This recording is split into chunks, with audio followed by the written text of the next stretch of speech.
Bonsoir tout le monde, and welcome to AI for Good, Franco-Dutch excellence in AI and innovation.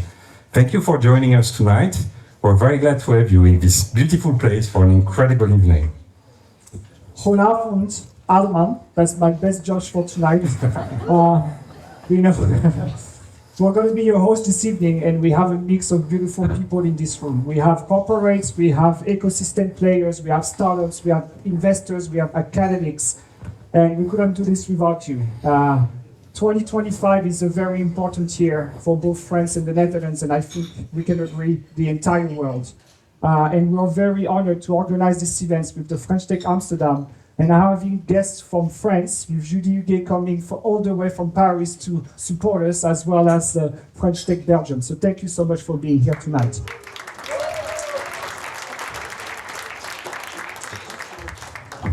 Of course, as well, we want to thank our fantastic sponsors, MT Sprout, TomTom, AWS, Startup Amsterdam, Kickstart AI, Renova Cube, and Amsterdam AI. Because without them, the event wouldn't be what it is tonight. Yes, amazing. Thank you so much for supporting us. I'm Fabien. I'm one of the co-founders of Tech Makers. I'm also on the board of the French Tech, and my day-to-day job, I'm a general partner at Tectonic Fund, and we invest in medtech startups in the Netherlands. And I'm Julien, an ex-founder at trader who cooked the entrepreneurial bug, and I'm also on the board of Tech Makers. But talking about Tech Makers, Tech Makers, the story begins in 2020 in a small office on Herrengracht with a simple idea, a small group of French pirates, a meetup page, and a beer tap machine. We actually just wanted to organize monthly events for entrepreneurs to come, to pitch, and of course have some drinks together, right? But fast forward to 5 years later, the small meetup page has grown into a community of close to 4,000 members. We've organized 46 events, gathering between 80 to 200 people, and we've seen and supported more than 150 startups. But the most important thing I want you to remember is that it's not just about events. It's actually about building bridges. Bridges across industries, ideas, and also borders. And tonight is a perfect example of it. That's why we're trying to gather France, the Netherlands, and Belgium together. I also want to give a huge thanks to Sébastien and to Fabien, who have really carried the community of Tech Makers on their shoulder, as well as all the team of Tech Makers, old and new. Because without them, Tech Makers just wouldn't be what it is today. And to know where you're going, sometimes you have to know where you're coming from. And that's why we have a little surprise for you. Are you ready? Yeah. All right. We brought a beer tap machine. All right. Oh. We brought the 3 glasses at the same time. All right. So what Julien is pouring a drink and maybe changing my slide, that would be fantastic. So I can go on. Perfect. This is the menu for tonight. On entree, Corinne was supposed to do a little intervention, but I think she's running a little bit late, so probably it will be for dessert instead of entree. We're going to have a panel on responsible AI, where we're going to dig deep into real questions with amazing guests. We're going to have 2 startups pitching homegrown in the Netherlands that are going to come on stage and tell the story. We're going to take a little break so you can get more drinks. It's open bar, by the way, so go nuts. We're going to have another panel for talent and funding, right, in Europe, and especially focus in France and the Netherlands. And then we'll have 2 startups coming from La France to come and share their story with you. For the drinks? And for the drinks, you can actually pour yourself one afterwards during the networking session, or you can go over to the bar. But first, Fabien, let's have a cheers to Tech Makers, as well as to everyone that came here tonight to support us. Prost! Santé! Thank you. All right. I'm not going to drink the whole thing, because otherwise I'm not going to be able to keep up with the panel. But today, that's why we're gathering today. AI is one of the most important questions in our lifetime, arguably. And especially how we deal with the data, the transparency, the sustainability, the ethics behind it. And tonight is about building bridges and make sure that we're building this ecosystem together. Yes. All right. Oh, spoiler! Oh, spoiler. All right, and because I love numbers so much, I really want to get a little bit into it. We've been very completely excited with Fabien about the really enthusiasm, the support that we got from the whole community in the Netherlands about the events, AI for Good. We actually had more than 2,500 views on the event page, and we had more than 420 registration, very, very qualitative, so that we could actually create all of the 200 attendees, fantastic people that we have here tonight. So thank you so much for coming here. I also want to take us another time to thank Julie Huguet, the director of French Tech, for coming here tonight with us. We're very pleased to have you, very honored. Also, of course, French Tech Amsterdam, our fantastic organizer. Thank you so much. Warm round of applause for French Tech Amsterdam. Yes, all right. Thank you so much.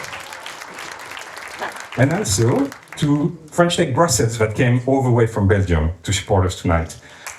All right. And now, should we actually have a bit of a look at the numbers together? So if you're an entrepreneur, I want you to raise your hand. All right. Nice. A lot of builders and makers. All right. No investors, please raise your hand. Don't be shy. Some money in the All right. Okay. Now, if you're ecosystem partners, please raise your hand. All right. Nice. Large corporates, no? All right. Okay. Yeah, And finally, policymaker, regulator? All right. All together. Perfect. Beautiful. All right. So I want you to take a deep look around. These are the people shaping the future of AI, and you are one of them. All right. No? I think we need to switch into the panel, right, Yeah, Fabien? get going. What about it? Okay. Right, sounds good. So let's dive directly into our first panel on responsible AI development. That's going to be moderated by our very own Fabien. All right, thank you so much. I'm going to need some help to bring the chairs and then to bring my guest on stage, but I will do this now while you patiently wait for me to do this. Not your chairs, I think I had people to help the chairs. Thank you so much, guys. Are you at the bar or are you... I know the drinks are good, but... all right, perfect. Yeah, and I think that's my chair as well. Beautiful, thank you so much. All right, I will take my time because this is almost comical. All right, I think you can switch the next slide. Yes, I will take the mics. Thank you so much. So please, today we're going to talk, the first panel is about responsible AI. So those are deep questions about ethics, sustainability, how are we positioning ourselves? And for that, we brought a team of experts to come and share their stories and give the insights to you. So please welcome Kim, Marlos, Rafael, and Bahadir on stage. All right. Beautiful. Hi, Marlos. Yeah, sorry, this one is might be a bit too close for comfort. Can you see everyone? I guess we're sharing somewhere. You can use, absolutely. Good. All right. Perfect. I think we'll start very nicely. Okay. Maybe you can start by introducing yourself and tell us, what are the challenges that your organization is facing in terms of AI development, right? So maybe we start by you. Yes, well, thank you. First of all, I really enjoy the vibe of this event. Sometimes people are laying back, but you are fantastic. My name is Marloes Pomp. I'm the Vice President of the European AI Forum, and it's a collaboration between national communities. France is also part of this European AI Forum, Netherlands as well. And we are expanding quite fast. We work closely together with the European Commission, but also, of course, with national authorities, regulators, to build... Oh, something is broken. Brings luck. Besides that, I've worked for the Netherlands AI Coalition for 5 years now. And I will have a new role in building the biggest AI community in the Netherlands with all the great initiatives which are already there. And for me, this is also a special evening because Corina, she's my neighbor. All right. And she has a great community with Codam. And over there, can you wave? My other neighbor. She has a great community of women in tech within ING Bank. So that's who I am. Oh yeah, the problems. Yes. When you compare Europe with the US, the biggest problem is of course how fast are we moving, and we have to speed it up. So that's my biggest problem, and we are talking and talking about ethics, AI for good, and that's also important, but now we have to speed it up. Right. Thank you so much. Maybe Pim, you want to go ahead since you have the mic already. Yeah, I have the mic. So my name is Pim Rutgers. I'm CTO of NextSense. And at NextSense, we have an AI-based SaaS platform that helps building owners to actually reduce their energy consumption of buildings. So we try to reduce emission impact mostly. And I think one of the issues that we are facing using AI is actually AI is mostly a black box, and that's explainability. Right? So when we use AI, for example, to control buildings or to control heat pumps or comfort levels or all these kind of things, obviously our clients are asking why. And specifically when it goes wrong, and AI is also bound to have it wrong, there's a lot of challenges around explainability on why something happens. And I think that is something that we're trying to really focus on how are we very transparent on how this decision has been made, and how are we validating that actually with, physics and all these kind of boundary rules that actually are there in the world. Yeah. Beautiful. Raphael, take it away. So Raphaël Labbé, I am a member of the French Tech Amsterdam. I'm also an investor in a fund in France created by 50 entrepreneurs called 50 Partners, and I also run a software company. And the challenge, so I was hesitating between responding as an investor and as an entrepreneur, and your response is actually going to make me shift towards investor. When a CTO tells you that it's a challenge to explain the black box, and you're concerned about it, imagine being an investor. Because they are managing the software, you're also trying to push good companies in the right direction. So I think it's not just explainability, it's also trying to balance the potential and doing right at the same time. And I think it's quite challenging in the AI space. Thanks. Bahadır Yılmaz. This is the Chief Analytics Officer for ING. I'm running an organization called ING Analytics, which has around 500 experts that are doing machine learning and AI development for us. AI in general is stochastic. It has risks, and let's admit that there are some unknowns and uncertainties around it, and my colleagues also really explained a couple of elements that are important. But also the public perception around AI started at the wrong foot in Europe. So people really perceive this really as an evil to fight against, and not much of an effort went into understanding really what is really risky and what is really not. So I think the biggest challenge for me and my organization is really demystifying that. So what is the real risk that we need to identify and solve, and what is really maybe not there, and it's just a perception. Amazing. So I'm going to bounce back on this, and then we'll walk our way through over there. But you mentioned a lot of risk, right? So there is a lot of risk on transparency, on ethics and stuff like that, right? So what should, if you talk about ethics, for example, and you look at the guidelines, what should be the guidelines that you think that are the priority? And also, how do you actually implement that in your day-to-day operations? If you look at ethics and what it really means, it's a bit gray area beyond the legal limits, right? So that's how you define it, and it really depends on the limitations or the appetite of the organization. So what is really important is does the organization have enough bodies to reflect all these considerations? Are we able to detect them? Are we able to track them? Is there a right escalation path related to it? So I think it's more of a governance issue, and really having the ability to detect all of these and really surface them. It's not really always obvious what these ethical dilemmas are and what this really means for decision makers. So I look at it more as a governance and organizational problem rather than a technical problem. If the organization has the ability to really highlight the real ethical dilemmas and like has the ability to really discuss them and sometimes register and act maybe in according to them or like against them. I think that's enough. Setting that up is a lot of effort. This is how we approach it at ING. Like we have different mechanisms to really escalate the ethical considerations. Thank you. Rafael, as an investor or entrepreneur this time? You choose. Ask the question, I'll see what is the best answer. It's a better strategic question. That's a good one. Good. On the ethical dilemma? Yeah. As an entrepreneur, we work with news. Our software is running the press, the monitoring clipping for CEOs, and like everything that touched with information, I would say that you can create a lot of attention by bringing what people expect. You can also put them in a bubble. You can also like challenge them in their views of the world.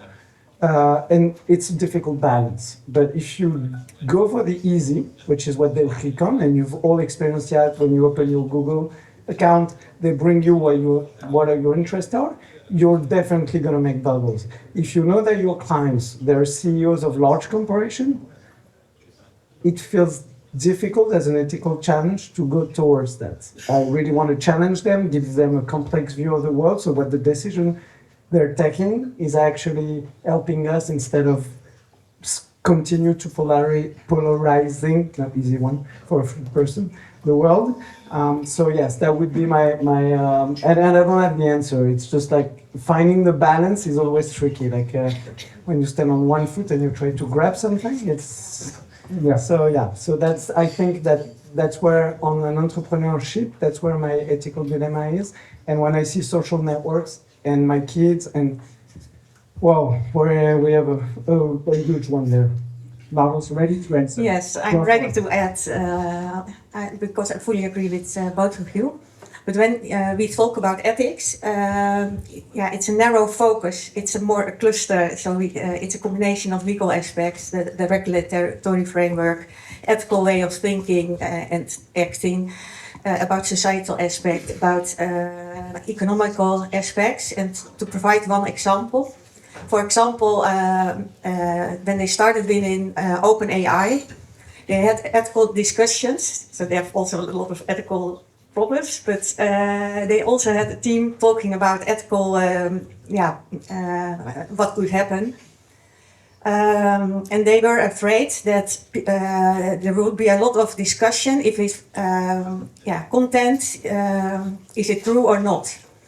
And what they found out during the elections in the US, that the people or journalists, they figured out within one day, and it will probably become less in the coming years. So people figured it out within one day if the news was correct or not. But what happened, people started fighting about they are using Trump for a deep fake. So it expanded the polarization. So to solve the ethical problems, it's not only about frameworks or regulation, it's also societal discussion, and how can we protect our democracy and what is needed. And I think also a lot of discussions, it's also we need people to solve this, and we have to connect again with each other. So ethical AI is more complex than regulation or frameworks. Thank you. Okay, while I put my fingerprint on the laptop, so we can see your beautiful faces. I think, ethical AI, you can go in so many directions, and I want to keep it maybe something that we like a direction of ethical things that we are focusing on, which is actually human autonomy. There's a lot of talks about agents, and there are people talking about and we've been talking about smart buildings for a long time, and buildings that operate themselves, and now we talk about AI and agents, and it's actually still the same problem. Like, when do you take away human autonomy, and when, what is the ethics around that, and what is the actual goal, and how do you reach that? And it's also touching on regulatory frameworks, because, for example, in buildings, you get extra points if you can move the lights and the blinds, right? So if you have human interference, you actually get, but we don't want that. So I think, ethics can be so broad, and for us, it's really about the balance on how are we making something while we still allow human autonomy in the building, and that's, I think, for us, it's in the building, but I think if you just abstract that, I think that's really a core feature or a core thing that we need to look at in the ethics story. How can we stay autonomous as a human within all this AI? Wow, that's pretty good. Thank you. I have so many questions, but I think I will go back to the regulatory framework because I think that's a common topic. And I think it's quite easy to say like we need to, put more regulation, but what are the steps do you think the policymaker need to do to make this happen? And what are your thoughts as entrepreneurs, as investors, as as people involved in building communities and empowering the people? What is your ask if you were to talk to someone right now? Go for it, Mara. Take it away. I think it's what is needed is close collaboration between the regulators and people building use cases or solutions like you do. Because the regulators at this moment, for them, it's also new that all regulators are involved. Before this, for example, you had the regulator for the finance sector or for the healthcare sector, and now they are all involved. So that's the first step. They have to learn to working together. But also in this case, they need to work closely together with startups, corporates who are building use cases. We have to figure it out together. How does this work? And the sandboxes are a good example, I think, but not every use case will be participating in a sandbox. So we have to find each other. And that's also something I think the Netherlands and France can help each other. We will have different use cases in our countries. So we should learn from each other. How does this regulatory framework work in practice, and what doesn't work? And we also have to make a strong voice together if it doesn't work. And that's something what is also one of the goals of the European AI Forum, that we want to, we need practical input so we can go back to the European Commission with the biggest, with good feedback. So I think that's the next step. But then we first have to start building and working together.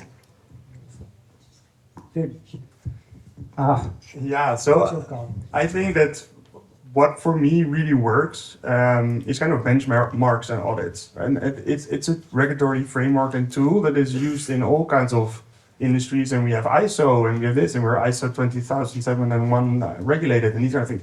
And I think that even though AI is so complex, I still think it is actually possible to audit models and benchmark models in a way that we also do with finance or with other regulatory. There's always gray areas of these kind of things, and I think we have benchmarks on how good an AI is, but we do not yet have benchmarks on kind of the regulatory. Well, that's a difficult one. Yeah.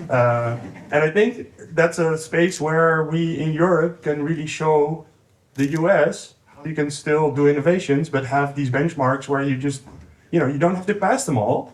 You don't have to be the strictest, but at least you benchmark on the level. And I think that is a direction where we can move forward, start and grow. I think that's a good one. Yeah. European Commission, for them it's an assessment. So I think that's the same what you do me. But they're not yet in place. So that's also something we can collaborate on, from how to build the best assessments and what does work, what is needed, what's the most practical way to fulfill these assessments. I think the best part is that they come up with good regulations that are practical, but also that are keeping the society safe from different angles, are the parties that are building it. So I'm not only talking about large corporates like ING, but also like all the community. They need to be somehow brought up along, and like they need to be part of the regulation making, decision making process, because like they know exactly what are the risks that needs to be covered, and like what is the best way of like really addressing it.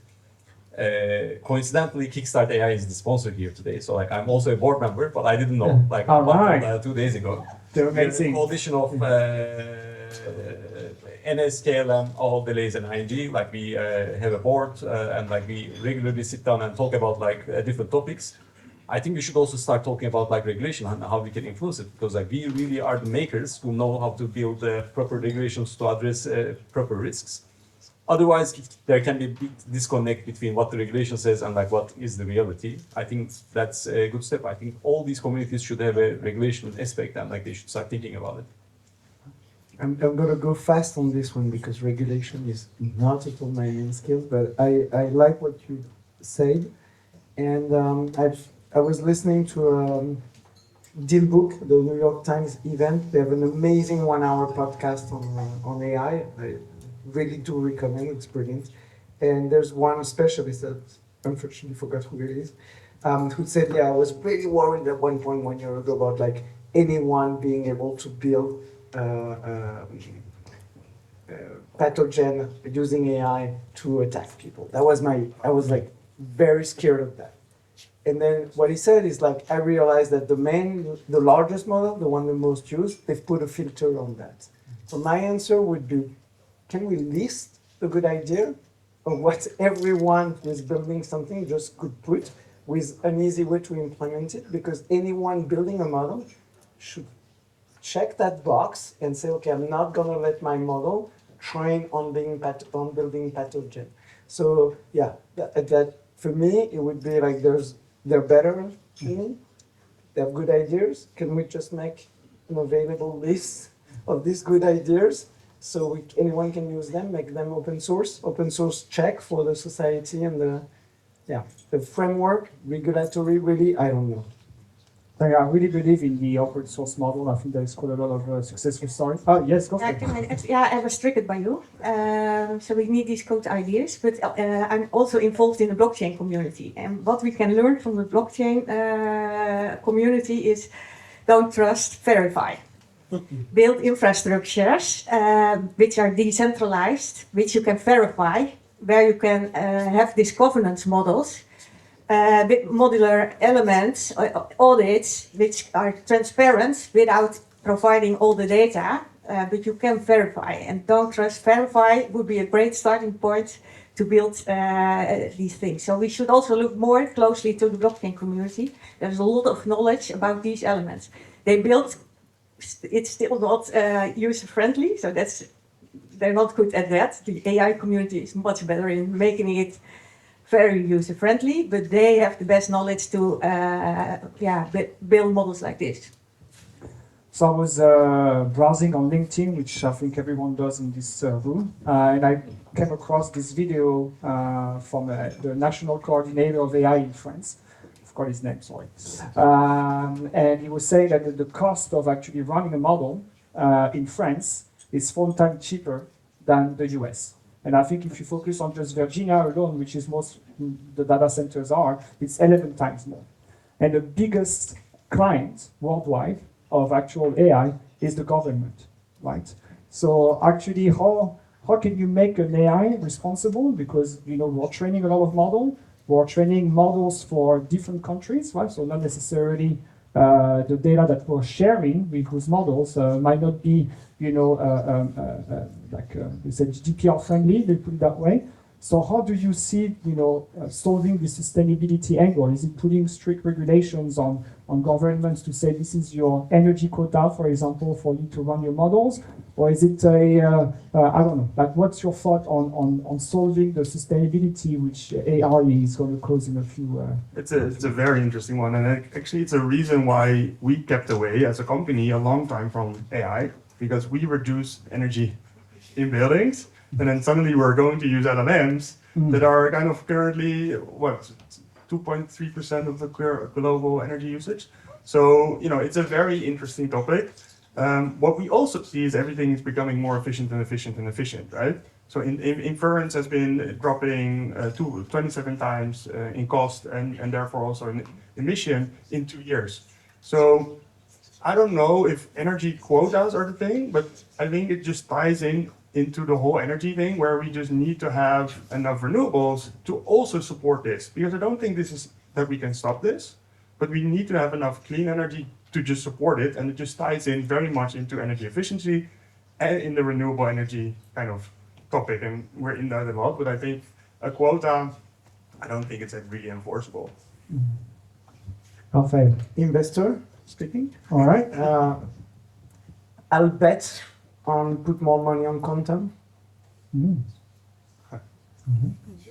They have one in the Netherlands. Yeah. Yeah. I'm with Pim on this one. I think the models are getting much more efficient. I think next generation will be much smaller and like also like much specialized. So that will also lower the costs. I think overall like bias, fairness, how these systems are being built and like how they are being used is going to be much more risky in terms of sustainability, because that's also one part of like sustainability. Yeah, quantum is indeed is also part of the solution. There's not one solution, and it is still a difficult topic.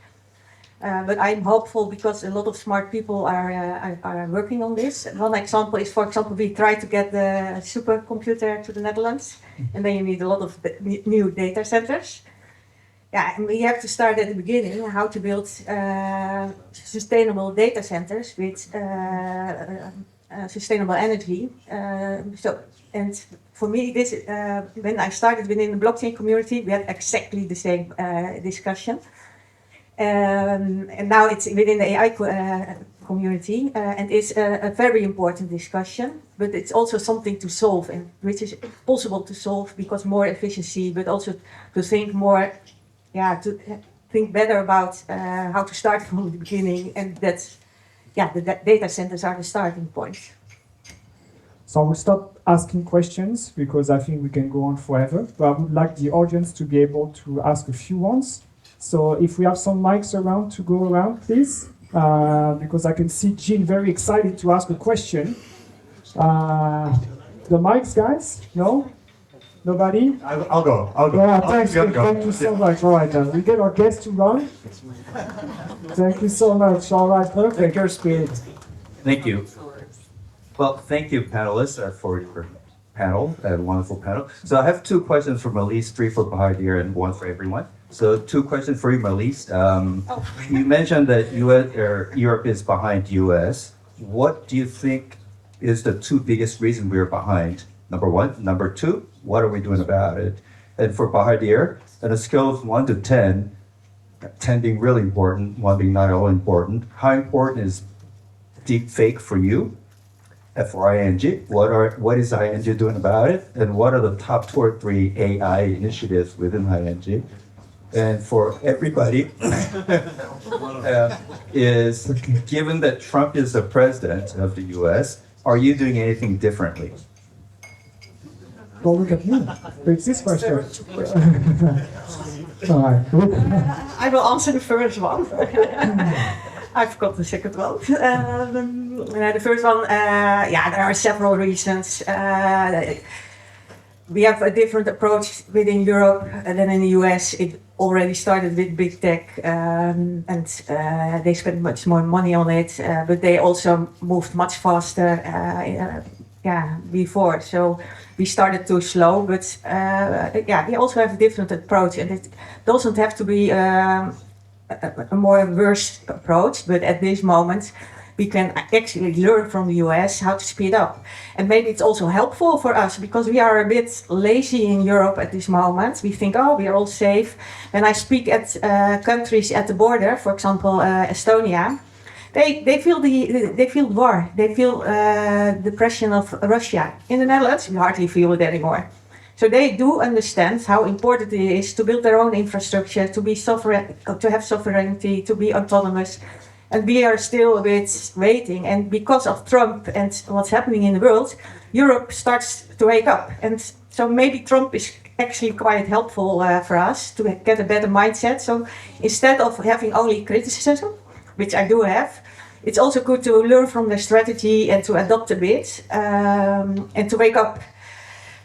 And the second question I forgot, so let's start Okay, we with that stick to one. one for this one. There's a lot about ING, so. Deepfake, not currently. So like I think still the fraud systems are able to cope up, but I think in 2 years' time it will get more advanced. So like I think it will be a threat. So we are working on it.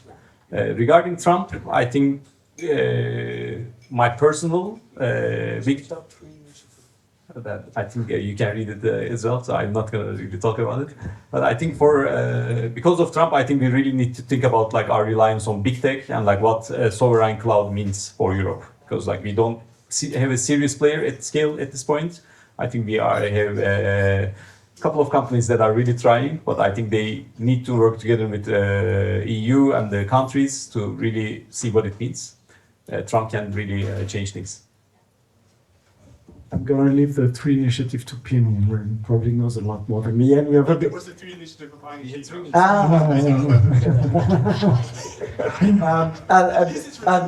just want to add one phrase on Trump. It seems that we, as Europe, as for once, agree on Trump as a global, mainly majority. So I do think it's actually having a common enemy has always been one thing that brings people together. So maybe this one, I do agree with you, is a good one. I will get another question. All right, she's off she goes. Now let's go. You do. But, we have some actually at the back already, but we'll come on back and stay down.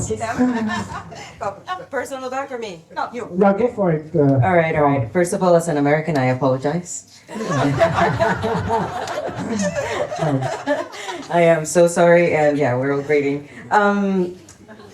So I really like the competition question. I really like the framework question also. One of the things that I keep on hearing a lot in terms of what's deterring us from innovation is twofold. Obviously, the complexity and the cost to meet regulatory requirements, and the secondary is if we have spent as a, especially large corporates, if we have spent all of this time and money in building these complex models, and the regulatory framework is aiming for audits towards the end, then obviously that's extremely costly, right? So how do you guys think that we can bridge the gap between having these healthy regulatory frameworks and also, speeding the process or perhaps moving the process a little bit up the pipeline? Yeah, the benefit of running with the mic is that you don't have to answer the question. So. But we need the mic though.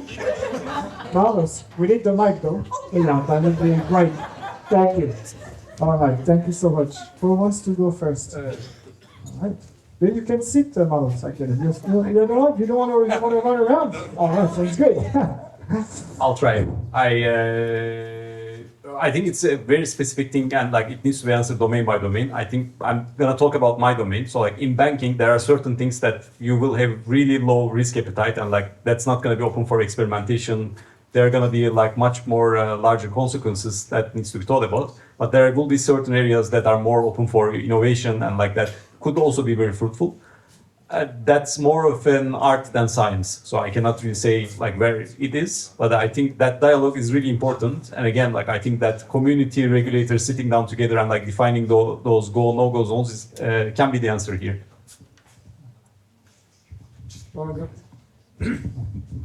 I think it is just expensive, And in the US, they put 100 billion into it.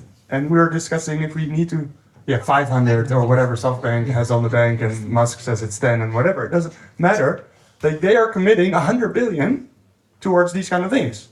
So it is expensive, and we need to invest. And it's also the large corporates, and it's everybody that needs to invest, and it's the EU. And I don't know where we are going to get 100 billion in the EU, or at least that commitment, right? And I think that is really where we have to find that. Can we do that? So we are running out of time, so there's All right. time for one final question. Marvelous, we have someone with the mic already. Don't worry, it's coming. Don't worry. All right. She's running the show tonight. Chris, you got someone? Yeah. Yeah, we can't see you, so go ahead. All right. Thank you so much for your insights and thoughts. So a quick question here about responsible AI development.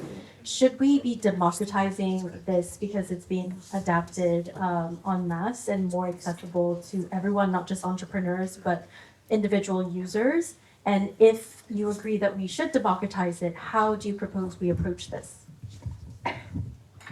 yes, we should. And I think we should integrate that in all kind of feedback loops. I think there's already been testing with community-driven kind of responses, validation. And I think it was a really big thing, or 2 years ago in OpenAI, it kind of fizzled.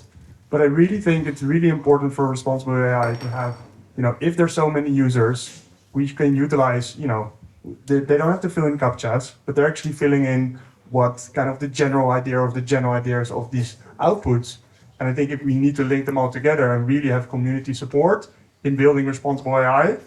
So yeah, I definitely think we should make that and democratize it. I'll say yes, but please don't be lazy. I've given an AI tool to all my employees. They don't search Google anymore. So it means like they're taking the jet to go to the office from home. This doesn't make any sense. So yes, but please, let's not all switch from a very efficient way of finding information to a very costly in terms of energy way of finding on which key you have to press on your keyboard. Fair enough. Again, you comment? Not really. No? All right. Thank you so much, but I don't think we have time for another question. That was it. Thank you so much for your time and for this panel, for your wisdom. Yeah? Good. Thank you so much.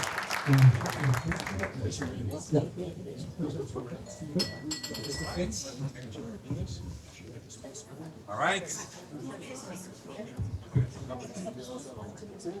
it working? All right.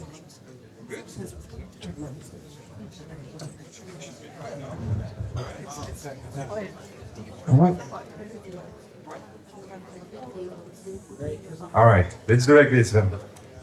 All right, guys. So now we're gonna showcase to you the most innovative startups, the brightest startups in AI from the Netherlands. These innovators are pushing the boundaries of what's possible with AI. Just to tell you a little bit about the format, it's gonna be 5-minute pitch and 5-minute questions from the public. And first, we're gonna have a startup that I don't think I need to present anymore. I think you all have heard about it. The winner of Slush 100, Oasis Now, presented by Nima.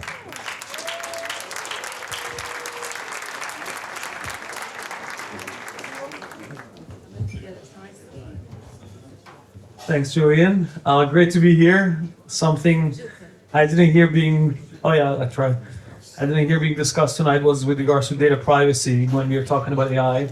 And if you're working with very sensitive data like healthcare data, it becomes the basic necessity. That's what we do at Oasis Now. So hi everyone, I'm Nima, CEO and co-founder of Oasis Now, and we are a clinical trial recruitment and real-world evidence platform. And we are the only party in the whole of EU that can actually utilize patient data, electronic health records, combined with AI to identify which medicine treatments in clinical trials and which patients are matched with each other. And how we can do this is thanks to our unique approach to building everything patient first, privacy by design, and AI native. I'm going to walk you through what that means, if that thing helps me. I guess I'm going to do it this way. Maybe let's start with why we're doing this. Starts from a personal story of my mom being a chronic disease patient and a rare disease patient with no access to treatments because no medicine was available for her. And no doctor had the time to be constantly on the search of finding a new medicine for her. So for me, as her son, as a computer science nerd, I saw this problem actually as a tech problem. Because the data about what medicines are available and my mom's patient data are somewhere. So to me as a technical person, it sounded like a matching problem.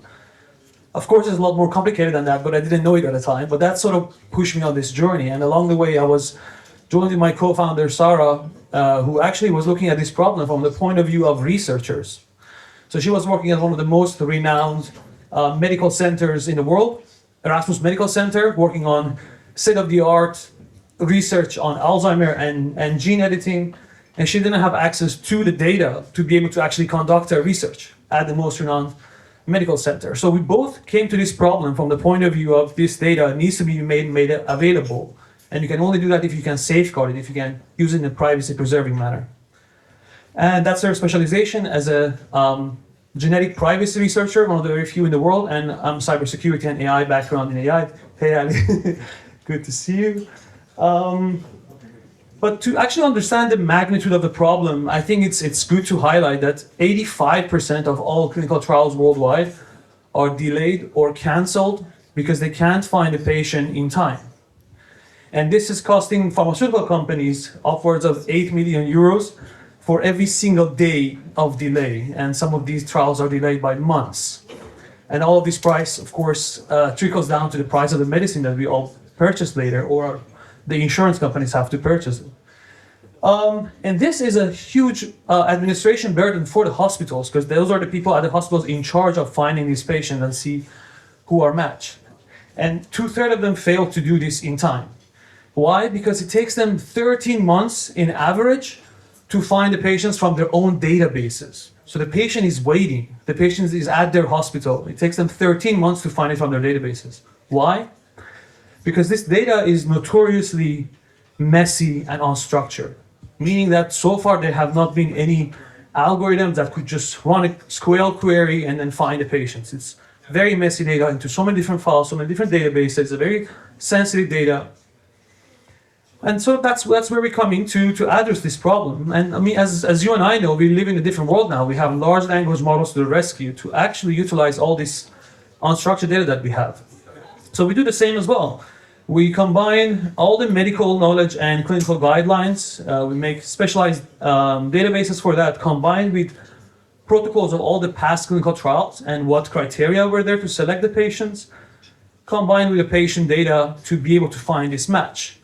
Sounds simple, right? Then we create a list of all the patients who have the highest matching eligibility. And actually this data is available. More than 90% of European citizens have some form of electronic health records. That's 404 million people's data. So this data is sitting there, but healthcare can't utilize it themselves. So they're desperate for some solutions to come and help them alleviate these administration burdens.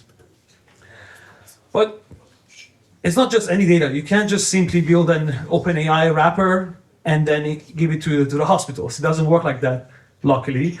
So you need a privacy-first solution, and that's where our company comes in. We specialize as a cybersecurity firm within healthcare that can actually utilize this data in a privacy-preserving manner. How do we do that? I wish I could bore you with the details of how it's implemented, because that's where I have interest in.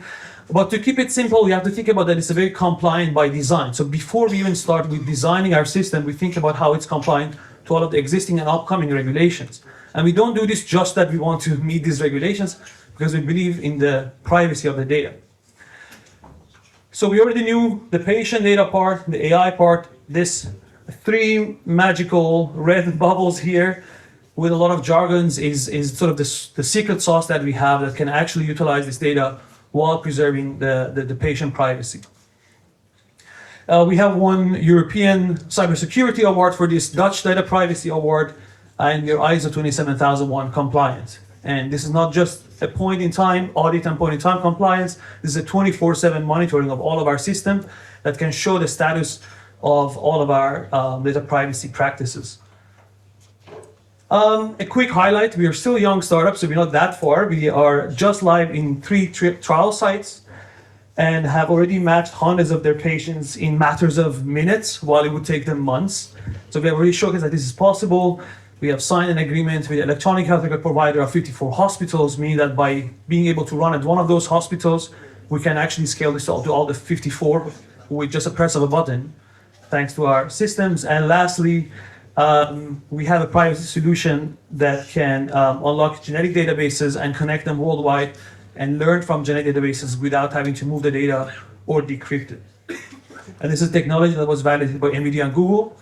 And this is the A-star team that I'm so proud of, that we can do this. It's a very multidisciplinary team. So we have everything from a Swiss army of legal, that's what I call Maria, AI cybersecurity engineer, genetic privacy, and 30 years of experience in clinical trials and pharma.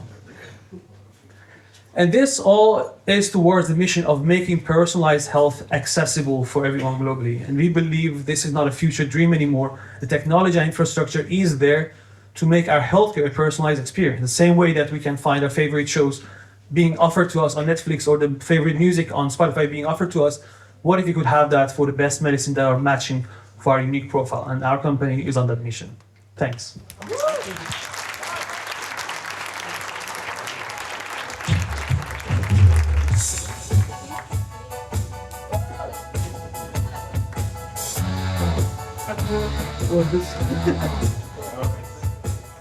Huh? It's working? Yeah, perfect. What a fantastic pitch, Nima. Thank you so much. No wonder that you knocked it out of the park at this. Thank you. I know, maybe some questions from the public. So I believe maybe Thibaut or Thomas is running around with the mic. Yes, correct? Thank you. Better with the sound, right? Yes. Can you hear me? Yeah. Yes. So maybe tying into the AI for good narrative of the previous speakers, like, is regulation going to help you, or would less regulation actually, is there a way where AI for good can also be less regulation and more progress? I have a love-hate relationship with regulations, and that's I guess the beauty of it. I mean, in our sector, it's sort of clear, right? It's very sensitive data. You don't want it to be in the hand of the wrong people. And we're talking about genetic data. It's your most sensitive data that you can ever have, right? It can predict your chances of having cancer in the future. And you don't want it in the hands of an insurance company or your employer, right? We have some regulation that stops these kind of companies to actually use your health data against you, but still there's a lot of ways that these things can go wrong. So in our sector, we can see the necessity for it. And for us, it has become also in some way, our competitive edge, right? That we are the only part in the whole of Europe that can do that. And that also by extension means the whole world. Thank you. All right. What is your business model like? Because as what I understand is that you kind of customize the requirement from the clinical, you can say it, clinical trials, and to customize that for the potential patients who will be in the clinical trials. Is that correct? So what is your business model like? Yeah. So we have a SaaS-enabled marketplace, that's what we call it. So the SaaS-enabled part, meaning that our software is sold in form of SaaS to clinical trial sites, hospitals, on an annual subscription. But they don't have really huge budgets, so we try to not also charge them. They don't have the biggest budget. The biggest benefactor are pharmaceutical companies. Finding these patients in time for them is of the highest necessity. So if we can speed up finishing clinical trials, it saves them hundreds of millions of dollars. So we have a per patient success fee that we can refer a successful patient, and that's sort of where the marketplace aspect comes into play. Does that make sense? Amazing. Maybe, I don't know how we're doing in terms of time. Last question, Sam, is it okay? See Gene really... Yeah, exactly. I'm checking the master of the time here. All right, please. All right. Thank you very much for your presentation. So, in this world, this space, it's existed for quite some time. I mean, I'm thinking back to 10 years ago, this was already existing, AI-powered CROs, etc. Yes. What is it that, LLM, do you have metrics or something to show why LLM is the game changer in this field and it's not My Tomorrow's or other companies that already exist in this field? Very good point. I mean, there are a lot of companies who've been trying to address this problem for the longest time. The problem has existed for the longest time as well. The biggest issue is that no company or organization have been able to actually utilize electronic health records to be able to identify patients in an automated manner. That just hasn't happened before. The reason for that is because the way the data is stored is not like in a table that you can put some filter on and run an SQL query. It's not relational databases in technical terms. It's a lot of long text. And consuming long text is something that us humans are good at, still very slow at, and that's where LLMs shine. So LLMs have been a huge game changer with regards to identifying patients from the electronic health record. So that's going to be, we expect there's going to be more and more companies wanting to do the same, but then who can actually do it in a privacy-preserving manner? That's sort of where our cybersecurity side shines. Thanks. All right. Can you put me on, Sam? This one, yeah? Perfect. Yeah. Yes, sir. Thank you so much. Thank you. Thank you so much. Magnificent video. All right. Can you maybe have four? Huh? Ah, okay. Perfect. All right. And now our second amazing founder, the winner of the Philips Innovation Award, our local sweetheart. We're going to have La La Land, presented by Michael. Is it? Yeah. Sure. I'll send you my invoice afterwards for making Perfect. Amazing.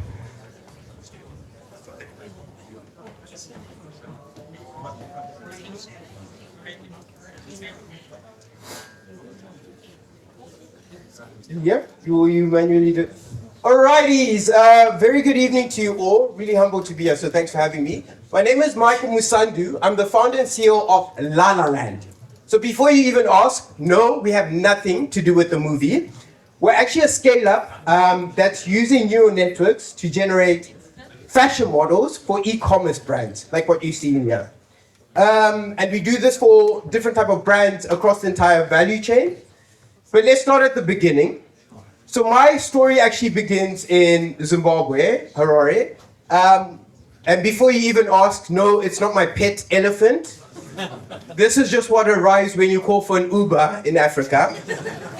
On a more serious note, I met my love at a very, very young age, and this was more technology. So building low-level expert systems. I always say in Africa, I would say entrepreneurship is stirred from desperation, and here in the West, it's inspiration. I was inspired to learn more, moved to the Netherlands, did an undergrad in computer science, then my postgrad in AI. Where I met my co-founder at the time was working in fashion. And the problem statement is really, really simple. So basically, we've all had that moment online where you look at a product and you cannot identify yourself. No one has that six-pack. No one has that body that is always so aspirational. So what we thought to do is actually supplement traditional photography by showing more. So we built off two main pillars. The first being social empowerment, really trying to pluralize the beauty standard by making the web as diverse as the market with these AI models. Then the second on sustainable impact, we strategically are working with brands that are using computer-aided design to get the products onto the models. This alleviates the amount of physical samples needed across the entire value chain. Let's talk some traction. So year to date, oh my gosh. Other side. Next. Perfect. So year to date, we're working with over 128 different fashion brands on our platform. Actually, due to all of the hype in AI, thanks to ChatGPT, last quarter we actually became profitable. So we recorded a positive EBITDA. Yes, as a startup, everything that you're dying for. Which leads me probably to my main important point. So what we do with these type of brands is we create these exclusive and customizable model, but we also give away things like the IP and copyrights. And I'm selfishly obviously using this time to challenge us of how are we going to deploy this type of technology, right, in a responsible and ethical way.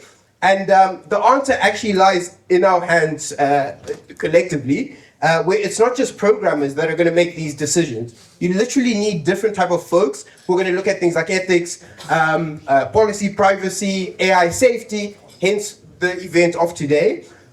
Looking at things like, I think the EU AI Act had a really good risk-based framework, but there are still some unanswered questions like copyrights, right? Like right now, all of these large language models are using basically publicly available private data to train their algorithms, and they've gotten away with it. This was a really big fear of ours when we started, where we actually worked with different community groups to try purchase data. So we'd work with different type of folks with different type of gender identifications, folks with disabilities. You know, gender you can't find online just so that you don't have these biases. So I'm really curious from a regulation point of view, what's going to be next there. Because the way these neural networks work, which I'm going to show from a visualization, is basically they perform head-to-head against each other to capture variation within these data sets. So what you see is the generation process, where it actually doesn't copy pixel by pixel, it learns probability distribution, where over time you start seeing quality that you can control. And where it gets really interesting is where you can actually do control on different type of parameters. So if you see on the left, you can control things like the eyes, in the middle the eyes moving, the eyebrows moving up and down, and to the right actually seeing the ethnicity changing. Same thing with the age of the type of models. If you can go back one.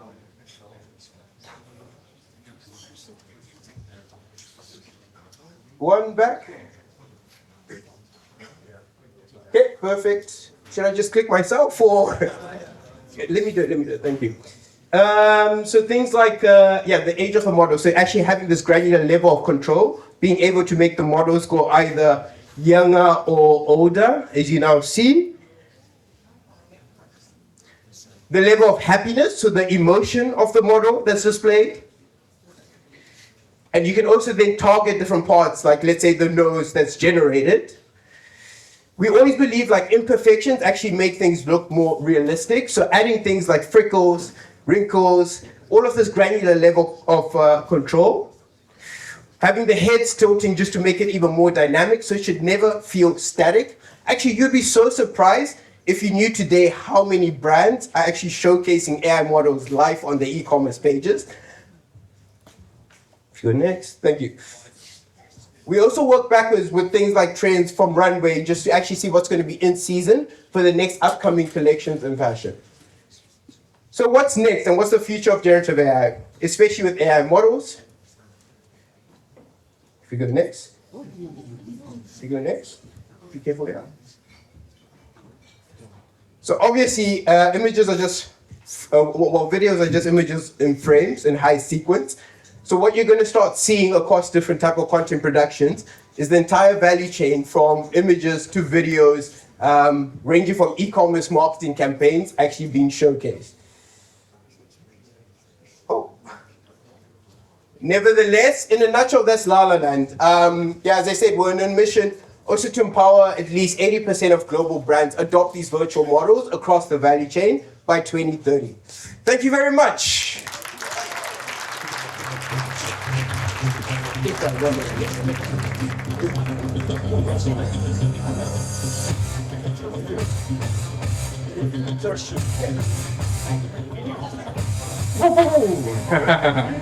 All right.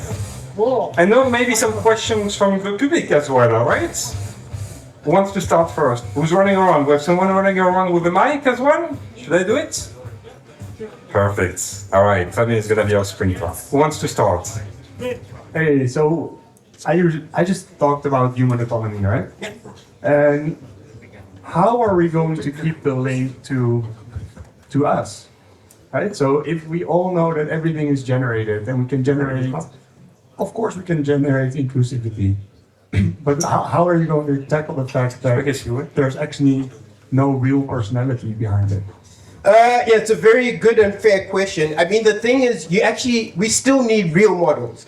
You need models that can create, I truly mean this, people think I'm not being honest, but you need models that can create genuine connection with consumers. You need models that have social influence. No one knows who these generated models are, right? That can drive traffic to actual web stores.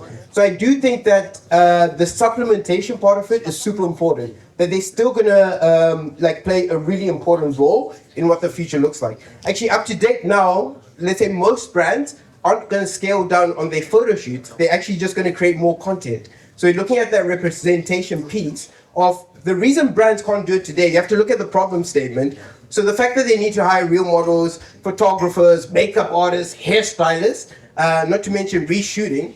If I look in this room of high diverse the audiences, you know, the Dutchies being very tall, and different type of complexion of folks, it means that you're gonna need to shoot like 6 to 9 different models on one product, right? And that means you're essentially gonna drastically increase what the price you're gonna pay for the product is, and who wants that? So what we see is just a way to supplement, like really being able to enrich their existing offering by showing more variation, and that's really what our main pillar is from our side of things. I hope that answers. Okay, maybe one more question before maybe we go in the break. Which one? Wants to go with someone? Thank you for your Please go ahead. for your presentation. Very interesting. I was wondering. I have 2 questions actually. One is, in the future, would it also be possible to upload your own picture in your technology? And second is, what's the role of the API here, or how do you actually, unlock this technology for your companies? Because I believe you mentioned 128 companies already that are using this technology. Yeah, okay. So could you read the first question again, sorry? First one is, would it in the future be possible to upload your own picture? So actually, when we first started, we really thought it was about individualizing the customer experience. We learned very quickly that you don't always, the buying decision on a psychological level is much more complicated than you think. You don't always want to see exactly yourself in that product. You might want to see a representation of yourself. So whether it's a size, whether it's a complexion, there's also a layer of aspiration that the brands still have control over. So they will be having these type of brand-specific models that adhere to their brand standards. So they're communicating from their branding point of view what they want to show. But the thing is, we just want to segment it better. So it isn't that the end user actually sees it. It's not like a virtual try-on or anything like this, which goes to the next question you asked. It's not an API. So we have a self-service platform, which just allows, let's say, brands that are using any computer-aided design to just come onto the platform and start rendering, which is just putting their products onto the models. Or it's working with these other global brands, where it's actually working strategically with their teams and their creatives. So you need the human element involved there to create something that's brand specific. So brand specific means every single brand has a specific DNA that you really try to capture, from the hair, the makeup levels, the attitude of the model, all of these different type of things. So I hope that answers both questions there. All right, perfect. Thank you so much, Michael. Let me take your mic. It was really amazing and very visual. I really enjoyed that. Thank you. All right, I think we will deserve the little break, right? Exactly. All right. So let's have a little 10-minute break. You all have received some recommendation from Guillaume, Thibaut, and Thomas for relevant people to network with. So please go find your recommendation, have a drink, refill your drinks, and enjoy yourself. See you in 10 minutes. All right, thank you so much. But please, so we can put it smoothly. So please welcome on stage Faria, Anke, Sebastian, and Ali. Thank you so much. All right. Okay. You can sit here. Yeah. And then, For your slides. all right. All good? All right. No accidents there. All right. So thank you so much for all being here. I will kickstart with the first question, and I think I want to maybe try to separate a little bit because you have very different backgrounds. And I think I will start with Anke and Sebastian. Right. So can you please introduce yourself? And I will go deep into the question into what are your thoughts on the state of tech in Europe versus the US? We started with a different question, but that's okay. Okay. Anke, I'm one of the three partners at MP Hart Ventures. MP Hart is an early stage VC fund that the three of us started about 2.5 years ago. We're pretty active, like 28 companies already in the portfolio. So we're doing about one investment every month. 250K, please call me. About the stage of tech in Europe compared to the US. Yes. I think and we talked about it a little bit in the previous panel, I think the US, no matter what you think about Trump, I think there's a bunch of positivism right now in the ecosystem, and like this big bang of like 100 billion, that's going to be like 500 billion, that definitely will change the game. I myself lived in San Francisco for 7 years, and I've seen that ecosystem grow when I moved there in 2013. And I guess there's a lot that we can learn from it in terms of like the density of smart people, the velocity of product development. I think the eagerness of people helping each other. I think how corporates are working with startups. That said, like I'm extremely bullish on Europe. I do believe, and that was also something in the previous panel, I think the urgency, that's what we're missing right now. Unless like we feel that tomorrow might be the last day, I think we're not moving fast enough, and I would love for the ecosystem to like push harder and almost see it as an existential threat, because I think that's the only way how we can actually help move the needle. So I'm passing it on to Seb. Team Europe. Hi everybody, my full name is Sebastian, only my mother calls me that. Please call me Seb, everybody does. I started my career as a consultant, really good at PowerPoint. Then I moved to a big global investor called Process, previously called Naspers. We invested in all kinds of growth companies. Was there for 8 years as chief strategy officer, and then 2 years ago started my own little firm together with 2 colleagues, Coalition. I think that all interesting, but I think one of the reasons why the team asked me here was I have this side job. I'm a little bit of a data nerd, and that's why I'm the biggest fanboy of Deal Room. That's why I'm actually on the board there, and they asked me to bring a couple of slides that hopefully If the speaker is not coming, maybe Julien can be the pushman. To put this whole discussion a little bit in context, because absolutely there's a lot of fantastic things about the US, a lot of things, culture, some of the biggest firms are out there, but we actually started to do this work for the European Commission. This is hot off the press that I just wanted to show, because I think there's a lot of hope here for Team Europe. Of course, the US in blue, that's where all the biggest firms are. But what you actually see is that Europe and the rest of the world is catching up very quickly.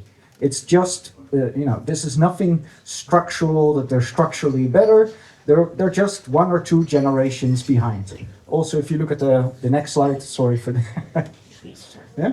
You actually see that with every cohort of startups, we take a bigger share of the total value in the world. So just keep at it, keep working, and we will catch up with Europe. But I do think there's a big but.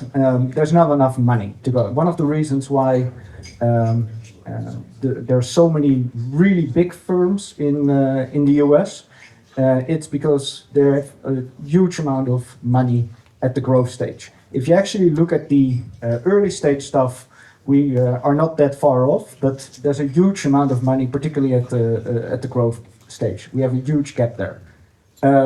And some people say, we don't want to put in huge tickets because the talent is just not here. The talent is in the US. It's the biggest bullshit ever. Yeah? We actually looked at the data in a slightly different way, and particularly in the Netherlands, and France is there as well. So what do you see here, right?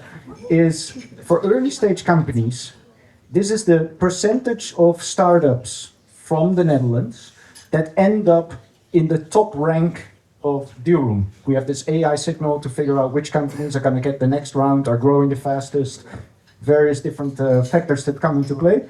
Actually, at the early stage, we do better than San Francisco. Yeah? You do better than San Francisco. It is really at the later stage that we drop off. And part of that is my thesis, is because we just don't throw enough growth capital against this talent. Yeah, let them grow. I think sometimes we're just starving our own children. All right. With that. Speaking of talent, I will go here, and I will ask you first to introduce yourself briefly.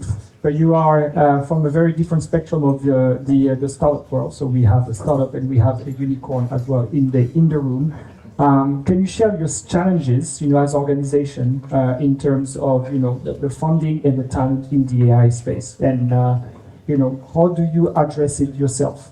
I can hear a bit of feedback, so I'm going to move here. I'm not supposed to be too close, but please, Fadia. Hi everyone, good evening. My name is Faria and I am one of the co-founders of DuckDuckGoose. And what we do at DuckDuckGoose is that we realize a digital environment where we still can believe what we perceive. And of course, because of the emergence of deepfakes and generative AI, nowadays what we see digital or online or on the internet doesn't necessarily need to be real anymore. And we have seen that with the emergence of deepfakes, of course, a lot of infrastructures, but also a lot of layers from the society are getting affected. And we saw this need of coming out there and trying to make an AI that is able to catch other type of AI created and made images, videos, and audio material in this case. And DuckDuckGoose, maybe a bit of background information. We started at Delft University of Technology approximately 4 years ago from a university research project, and nowadays we are a company that offers deepfake detection solutions to government agencies, to enterprises, banks, etc. And of course, going along this way, we have experienced a lot of challenges, but also, of course, a lot of opportunities. The question is, of course, about the challenges, so let me start with those ones. So when it comes to acquiring talent for, of course, AI development, but also making your product, since we are part of the Delft University of Technology, at the starting stages, we didn't really experience any difficulties, to be honest, because our network was already consisting of a lot of talentful students, or just graduate people that we could easily attract to our startup. And we also have a cool name, so everyone was interested in joining Dr. Goose. And that way we made our product be able to serve these customers that we have right now and protect them from deepfake damages. Now looking at our stage, we are entering a bigger scale-up state, you can say. And also our challenges start to grow. For example, one of the things that we are dealing with right now is indeed the data issue. So when it comes to our models, we train our models based on real data, but also, of course, deepfake data that is based again on real data. And one of the things that we are seeing is that how can we accelerate our data generation process in order to keep up with the fraud landscape behind deepfakes? Or the other question that we have is how can we make our machine learning models as optimum performing as possible, because of course those things need to run fast, real time, be explainable, be generalizable. And when it comes to that, we see that talent is mainly within big corporate companies. So we need actually people that work for NVIDIA right now. And the question is, of course, how can we attract those people that are working for NVIDIA with a lot of benefits to our company? And that is something that we're dealing with right now. So what we try to do is position Dr. Goose as an impactful company that you can work together with the founders, with the small team that we have to, make an impact. And that kind of works, you see, but not always. So we are in a kind of a trial and error phase. And when it comes to the funding, that's the well-known challenge that every European startup out there has. And in Europe, of course, there's this mindset of, at least what I experienced, being more focused on what are the risks that I'm taking as an investor. Well, in the US, the question is, okay, you're a nice company, you're cool, so let's see together how we can make you indeed a unicorn, maybe. And that's a totally different mindset that you're experiencing here. And to give you an example for our case, we have a competitor in the US, and without having any product even, as far as we knew it, they managed to raise around 20 million, whereas in Dr. Goose we had clients, we had already a working product, and it was much more difficult if you compare it to the US competitor that we had to raise even 1.5 million. So that's one of the challenges that we also have.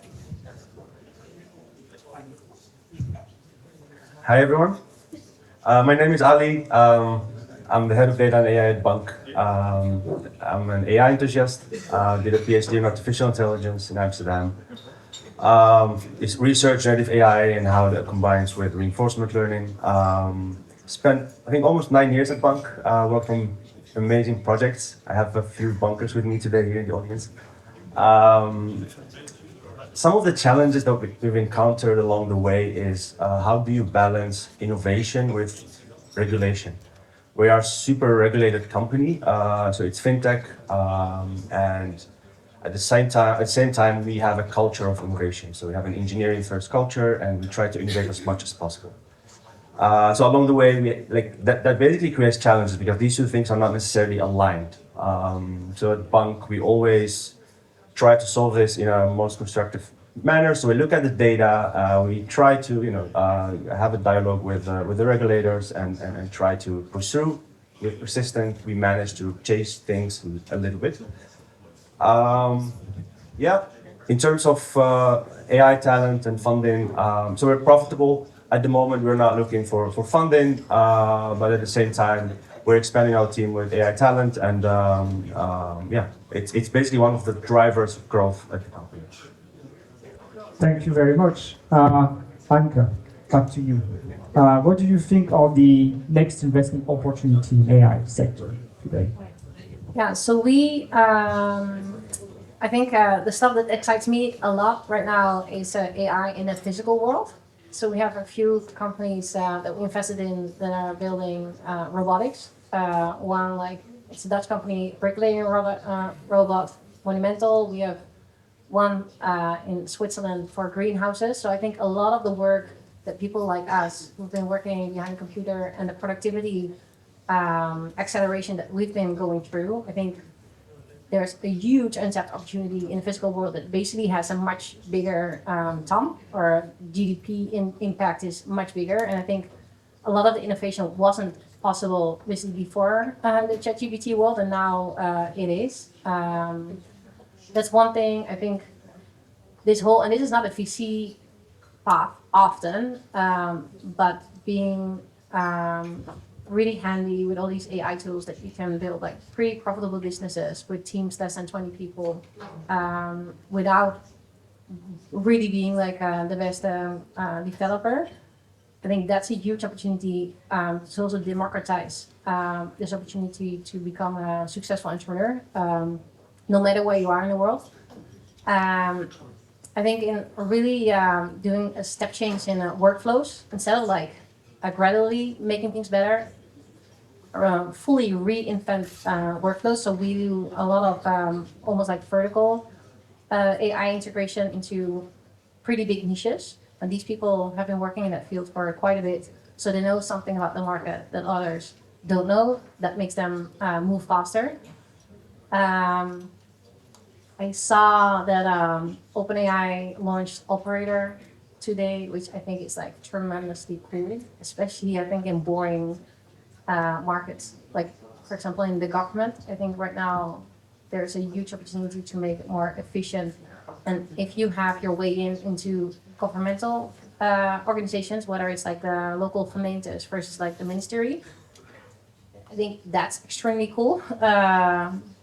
And it's a win-win for everyone. So I think that there's, right now, it's a great time to be an investor. And I think because we are investing so early, we get to see so much. It really feels that we're at the forefront of where it happens. Like another thing, like LLMs on device, that it's like closer to the metal. If you're seeing like how fast like self-driving cars. And when I was there this summer, it's like crazy, like mind-blowing. And that's like in cars, but think about, again, like in the physical world, what else the opportunities are. So yeah, it's an exciting time to be alive, and also to be an investor in this space. Beautiful. Sorry, said. You're now confronted with what my wife hates about me, which I cannot do any talk or have a conversation without a slide and things in bullet points. Like, I don't like you because of 1, 2, 3. No, but sorry, to inform part of the discussion about where's the opportunity next and where's Europe strong versus where we're losing the battle. We work with this company. It's called Zeki. Amazing. They track 1.6 million people that have some sort of job in AI, and they extract from that the top talent, the people that publish the most, etc. And then they check where do they work to figure out, where's the talent heading. And you see all kinds of interesting flows globally. But I thought this one was super interesting. And it's basically saying that, to be quite honest, like in Europe, we're losing the war of Gen AI. Basically, like all the top talent has basically been picked up by the big tech companies. Here on the left-hand side, you see all the different types of AI that are related somewhat with generative AI. All of this is working in the US. Who do you think has the most talent there? Which company? France. Anthropic, OpenAI. 65% of the top talent works in Google. 65. Yeah. OpenAI only has 4%. Mistral, sorry, 1%. Yeah. We're losing the war here. But I think the hope is here on the right-hand side. It's this very much the stuff that Anke spoke about. The next big thing in AI, and many people that try to make money out of this say autonomous driving is going to have its ChatGPT moment this year. And actually on that side, Europe has a lot of talent still. We have got a great company actually here in Amsterdam that does great work. The former Yandex team. We have a great company in London in this space. AI manufacturing, robotics. This is the stuff that's sort of the next wave, and we can still compete there. So let's grab it. I think you're talking about, like the fact that we're losing the talent, and you are trying to recruit talent from NVIDIA, and you're struggling with that. What do you think, in terms of education and training? What are the steps that can be taken to be able to train the next generation in order to make them ready for, the next wave of AI coming? It's a very good question, of course, because without those great people, none of these innovations will be possible. Already looking at the university environment, we see a lot more people joining these, AI programs, computer science programs, and I think that's a great start to have them there. On the other hand, I also think that once you have joined such a program and you're being educated to become an AI engineer or an AI top talent, it's also really important to engage those people with the real life AI use cases. So in that sense, I think having collaborations between universities and startups will be a great start, because what we have been sensing is also that students really would love to work for startups, since those are also really young, dynamic teams usually. And I think experiencing that real world sense would help a lot in also developing your critical thinking and also your way of better doing that programming job to be able to become a good AI engineer. So I would say, to summarize, collaborations between universities and the startup world, but also the corporate, of course, that will be great to be able to come up with people who are, of course, able to realize the AI dream out there. Yeah, I completely agree. I want to add to that I also care a lot about practical experience. So being able to take a practical problem and then apply AI or data and then make sure that it becomes something useful for humans. So when we hire people at Bunk, we care a lot about these kind of applications. What did you build before? Do you have some hands-on example? And can you build something quickly? Can you turn a nice idea into some product that can benefit all our customers if it turns out to work well? So I think that's something that we should encourage more. And then also the interdisciplinary combination of different fields. So not just being able to code or being able to develop AI models, but also understanding some other fields, some other specialty, and then using that knowledge the right way. I think that's where the magic happens. That sweet spot, that's really important. If I can I add on this?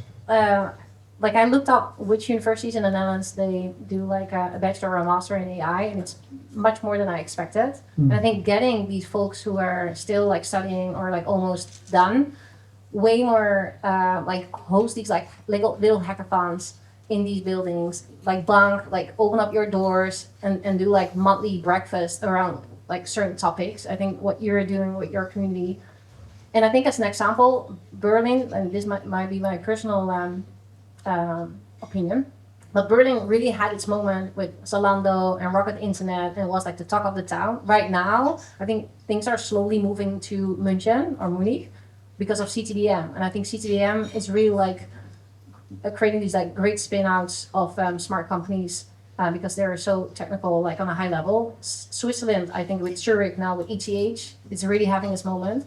And we have so much in the Netherlands with obviously the 40U's, but also like Amsterdam, I think Leiden has their own AI.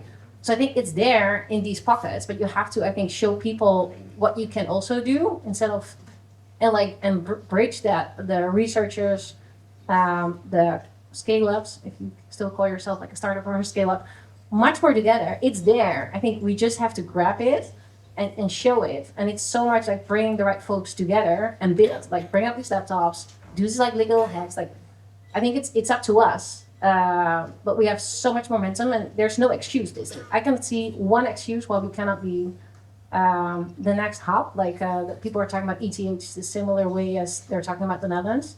And I think this might also be a good thing about what you guys are doing in France with Station F.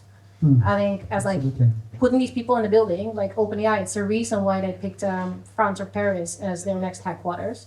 Like we have an office of NVIDIA somewhere with 100 people working. Like it's there, we just have to like grab it. And I think it's up to us to do so. We're working on it. Thank you so much. I want to eat a little bit on the Q&A because I think there is one thing that is important is to talk about gender parity in AI. I know that Seb has great data to share. But I will start with, I know it's true, but I want to start with Paria. Like, how can you promote, we're talking about all the bachelor degrees and all the hackathon and all that stuff. How do you make sure that we empower more women and more diversity and more gender parity into the AI ecosystem here? I think there was, I'm not sure if you guys are familiar with a group of community called Equals. They're Amsterdam based, and what they do each year on the International Women's Day is that they have this campaign of role models, and their slogan is "You cannot become what you cannot see." And the goal of that campaign is to put women out there who are really active in the field of technology, AI out there, for other younger generations maybe to see them and also see that, oh, I can also become an AI engineer or maybe the founder of the next unicorn, because all the role models out there, look at Elon Musk or Bill Gates or other people, they're all men, of course. So I think having campaigns like this can encourage younger people or girls in order to also for them realize, okay, becoming the next Bill Gates or Elon Musk is also something that I could achieve regardless my gender or background or where I come from. So that's what I would, that's something that I would say that could help. But also, of course, having a work environment that is, in a positive sense, welcoming everyone. And I think that nowadays we are doing a much better job if you compare it to, for example, 10 years ago, when it comes to inclusivity, of course, thanks to all these campaigns. And I also, speaking from my own experience, I've had seen, for example, students from TU Delft, but also later on in the startup world who are indeed girls, and they have had, it's very sad, but they have had very horrible experiences with their man colleagues, for example. And speaking from my own point of view, maybe I was lucky enough to not to have those experiences.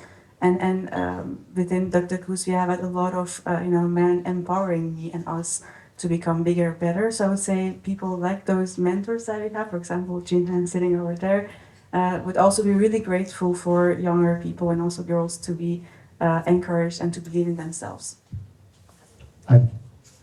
Yes. So Punk was created as a tech company with a banking license, and it started out with a bunch of engineers building code, writing code and then building a banking app. Fast forward 9 years later, or at least more than 9 years later, a decade later, we have 40% women in our team. So how did we achieve that as a tech company? If you look at our hiring process, we don't care about CVs. We don't care about what you've done like previous to Bank. We care about what you can show at this moment. So the whole hiring process is about proving yourself like through various steps. And one of them is basically, being able to answer some technical questions, okay? And after that, it's coming to the office, you get a challenge for one day, and good luck. Just prove that you can, deliver. This way, we don't care about gender, we don't care about orientation, we don't care about age, we don't care about where you're from. We only care about results. And when you deliver something at the end of the day, it's also reviewed by someone else that's independent. And that way, it can be vetoed as well. That's how we basically managed to, fix this type of hiring biases by just de-biasing the whole process. So, yeah. Data time. Seb, take it. Try to do some of it without data, but a couple of messages for hope, and then I'll go the other side, the dark side, a little bit. Can you go back? Like the number of women actually in AI, it's growing very fast at the moment. It's definitely not parity. Hopefully we'll get there, but there's definitely a lot of growth. Go to the next one. But there's definitely, I think, more broadly in society, maybe, these women do really well early in the career, but somehow they still hit the ceiling in many ways in the mid and end stages. So I think that's something to be worked on. On the next slide, but hope, the Netherlands, Denmark, Germany, we are massive hubs for AI talent, women talent as well. We're net importers, probably one of the biggest importers of talent. So our open economy really helps here. Is it okay if I shift a little bit? Because I was really triggered by the Trump discussions. And who was the lady that said, I'm from the US and I... Scala. Okay. I just spent a lot of time with my friends from the US at a conference. And so they're coming for us. Yeah, I truly think we lost our, like, I'm definitely in the team Western liberal democracy, and we lost our biggest ally. Yeah? I encourage you all to watch a lot of the videos from the CEO of Palantir, of our friend Elon Musk. They're coming for our democracy. It's time to fucking shape up. I think we're wasting our time talking about legislation and regulation. Sometimes we Europeans spend too much time regulating something that's not even there. Let's build first and then regulate. Yeah? This is my appeal. I think that we have a lot there. Fucking build. Build, because they're coming for us. All right. Let's drop the mic. Yes, indeed. All right. Because of that little nuggets of wisdom, I will have to shorten the Q&A, but we'll take a couple of questions. So please, all right. I think, Jim, thank you. You already had, but I think someone else at the back is interested as well. All right. One mic to rule them all. Nobody got that joke. Oh, I did. Thank you so much. I felt very lonely. Thank you very much. My name is Pim Vriends, and we are working with AI in education. And because we are losing the war, do you think that education in AI should start in an early age? So on the later stages, the kids, let's say from 10 to 15, when they go to the bachelor and masters or different degrees, they're already more known to an AI, and they also know the creative aspect, because that's more what we want to focus on in the beginning. Do you think that's necessary from a young age? Totally. Yep. I have a huge passion for education. A lot of my investments have been done in the education space. My biggest investment at the moment is all about making math fun. It's about, I think our educational system needs a refurbishment completely. In the UK, 40% of people teaching math do not even have a math degree or didn't pass math when they were at high school themselves. Yeah? We just invested in this platform called My Ad Space. I would encourage you to look it up. It's basically a selection of the best math teachers out there, and we turn them into social media stars. So they go to the places where the kids are, and they make it fun. And I think a lot of it is about creating like that STEM should be fun again. The other one is autism. Like get all these fantastic people that love math, get them in like there's this Tomorrow University we invested in. These people need a special type of education, special support. Let's give it to them because those are the inventors of the world. So very passionate about the theme, would love to talk.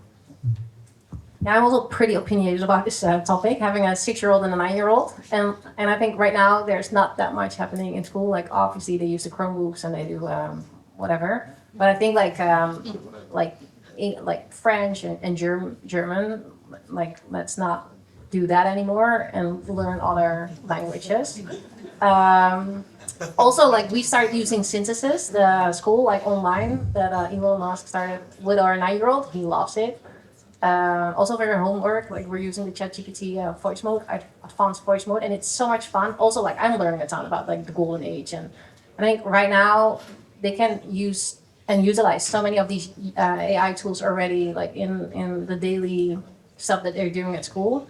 For the parents in the room, like this last podcast of Tim Ferriss and Naval that like launched last week, it's pretty interesting because they basically don't go to school anymore. They unschool these kids because they want to keep their creativity alive.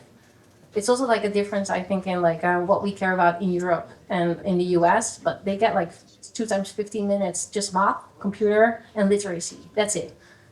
I think it's like, there's so many ways how you can do school, and like having lived in the US for 10 years where you can unschool, homeschool, no school, school of life, whatever. Versus like in the Netherlands, like you have to get your kid in school like every single day. That whole system is also ripe for disruption, if you would ask me. But we can talk about it offline. Yeah, let's forget about the French language altogether. Yes. Yes, we'll take one last question. No, I completely agree with you on the Oh, French Tech. right, everybody will know. Yes, all right. Yes, I have a question. So, 0.6%. Ben is right here. Yeah. Yeah, so Sebastian, you mentioned something about that we lose female AI talent along the way somehow. I have a question about that because 0.6% of the venture capital in the Netherlands goes actually to female startups or startups that are having at least one female founder. So what do you think we can do about that, and what are your ideas about that? Here. So, I love it.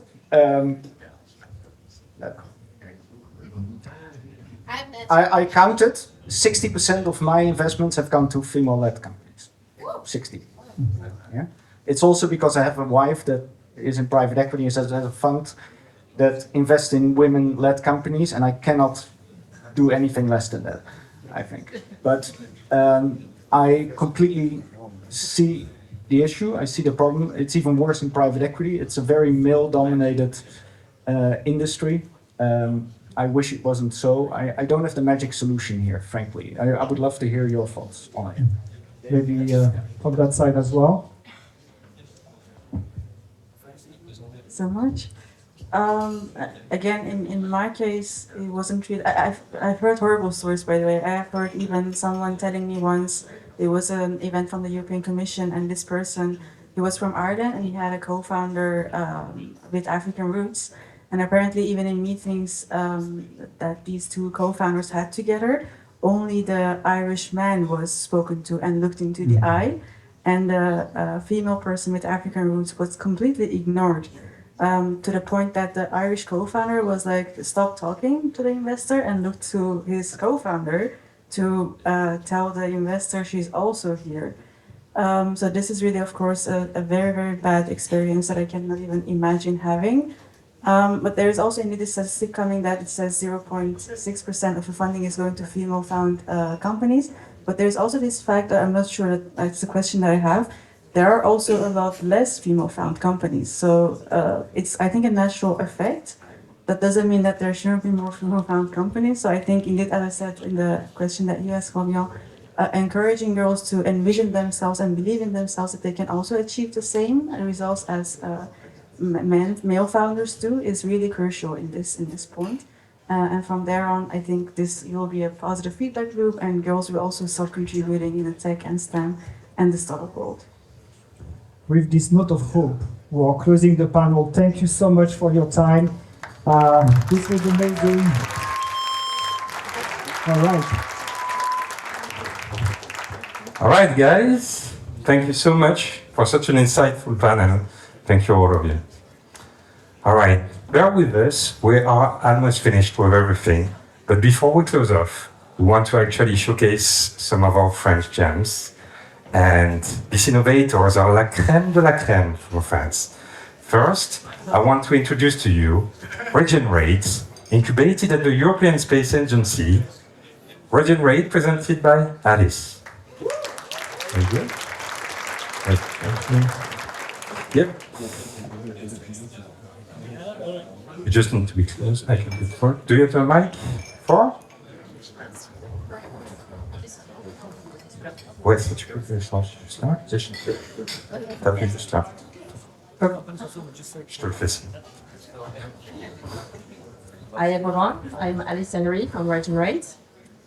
So I'm going to tell you about a very difficult period in my life. So this is the 21st of December, 2023. And I'm sitting in the living room in a corner. And this is about the worst Christmas and most depressing Christmas I will ever have. I'm about to stop everything I've been working for. So our product, the Regenerative Outline, doesn't have a business model. So it's an AI-based product, and we're selling advice to farmers on regenerative agriculture practice. And well, they don't want to pay for it. So I don't have a business model, I don't have a product, I don't have a business. And the thing that makes me most angry is that we only have one paying customer, And this is exactly the type of actors I will say I will never work with in my entire life. Yes, so when I started this journey, I wanted to bring regenerative agriculture the right way, the perfect way. And there was one type of actor, but oil and gas company, seed company, chemicals company, for me, they were the worst. And I was going to do it the right way. I was going to do it the only way. And I was going to bring them down. Well, today, sitting in the corner of my house, being depressed, my only paying customer is an oil and gas company. So they're using my tech. They are using my tech to prove that the raw materials they're producing from agriculture does not compete with food, because they're producing sustainable aviation fuel. And this actually was not supposed to happen. Yeah. So they're producing sustainable aviation fuel. And with my tech, they can show that they are not competing with food. And that's really important because there is an infinite demand for this kind of materials. So I'm faced with an impossible decision here. So if I work with them, I'm a hypocrite. I just go against everything I stand for. But if I don't work with them, I'm also a hypocrite. Because then I just deny that half of the stuff I'm using are actually relying on fossil fuels, that I fly on fossil fuels. So here I ask myself, what is the right thing to do? Well, I choose the imperfect solution. And today we're working with farmers on color cropping, that thing that you see here. And we're actually producing these raw materials from the season where nothing is growing on the ground. And we're growing this material to produce sustainable aviation fuel. So our value proposition to biofuel producer is certified traceable feedstock at scale for SAF, with traceable down to the parcel with the actual greenhouse gas values. And to the farmers, we're improving biodiversity and soil health while generating an additional 500 to 700 euro per hectare. It's about 25% more than they produce by hectare in Europe at this moment.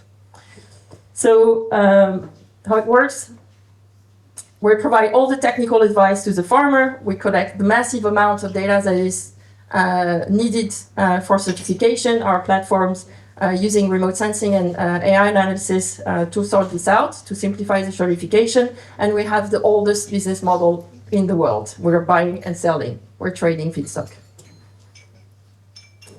So our traction, so we're due to produce 15 tons right now. So we planted in 2024 5 farms in the Netherlands, Spain, Belgium, and Portugal. And in 2025 we launched. So we're going to produce 750 tons in France, Belgium, Spain, and Portugal. And we've actually recruited more 70% of that. So we're well on the way. Just to give you an idea, this is very, very small. The clients to which we're selling, they're accepting this as an investment because this is nothing for them, because they need this kind of material in the future. The competition, our competition is huge. We're fighting against the biggest agriculture company in the world, and my competitive advantage is my tech. So this is our team. So we have expertise in sustainability certification, AI and machine learning, remote sensing, agricultural science, international commodity and trading, and farmer relationships. So the last part is there was only, up to now, only one business model for regenerative agriculture, and we're very proud actually to bring a second one. And it's a massive difference for the growers, and we can do almost every practice that regenerative agriculture is promising.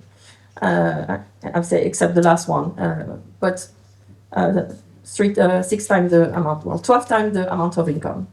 Thank you so much. My ask is actually, I'm part of the French speaker, but I don't have a French company. I only have a Dutch company. But I'm actually looking to implement myself in France. So if there is any advice on what to do here, because it's actually quite scary, and I'm looking for low cost and maximum subsidies. Partnerships, so we're 70% full, so I know that there is some organizations that are close to farming, if that's interesting to them. And one more fuel company, we are not able to onboard more than one, because as I say, those quantities are very large. Thank you so much.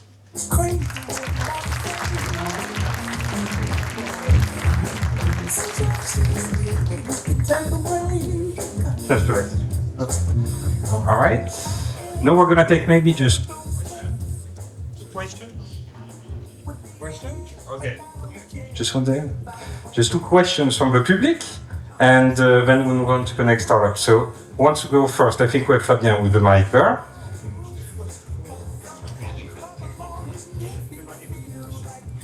Here? Okay, maybe it's easier. All right.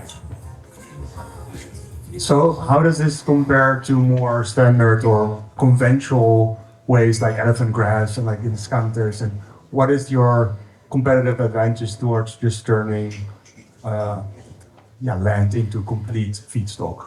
So what's the difference? So I would say in the realm of feedstock, we're not quite competing each other. We're more like preventing a huge shortage to happen. My advantage against, for instance, the one that you mentioned, is that elephant grass takes 4 years to grow and to fully be able to produce. What it's going to do for me, it's next season. So next season, there is a complexity in agronomy, understanding the local context. But for elephant grass, it's just a question of time, which is, even like we have 2 seasons per year, they essentially have only one every year, but then it takes 4 years to get there. Yeah. But in the end, we're not really competing because the demand is so huge that, we can just produce it often. Yeah. All right. Maybe one last question. Anyone? I'll take it because I can. I'm right here. Hiding in the back. See you, but Fabien. Someone else. All right. Yeah, sorry, I don't know much about farming. So. Yep. That's on. Oh, okay. So my question is, this regenerative part, are you taking land that would normally be laying to rest, or does it take away from current food supply? Yeah, so that's the whole. That's the whole. I'd say my value proposition. So we're not taking any land that will be used for food production.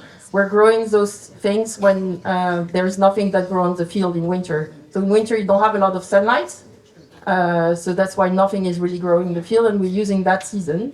It can be like winter here, but it could be also summer when nothing is raining. For instance, in Spain and Portugal, it's very dry. There is no rain. That's when we plant those crops, and it's therefore not producing food at this point of time. And this is one of the requirements of like the tough regulation we work with. It's absolutely critical that we don't compete with food, otherwise we cannot use those materials for this type of markets. All right. Thank you so much. Thank you, Alice. Thank you so much for sharing your story. I'm on the doctor. And now we're gonna move to our second friend Jim, freshly out of a train from Paris, Florian from Novobus.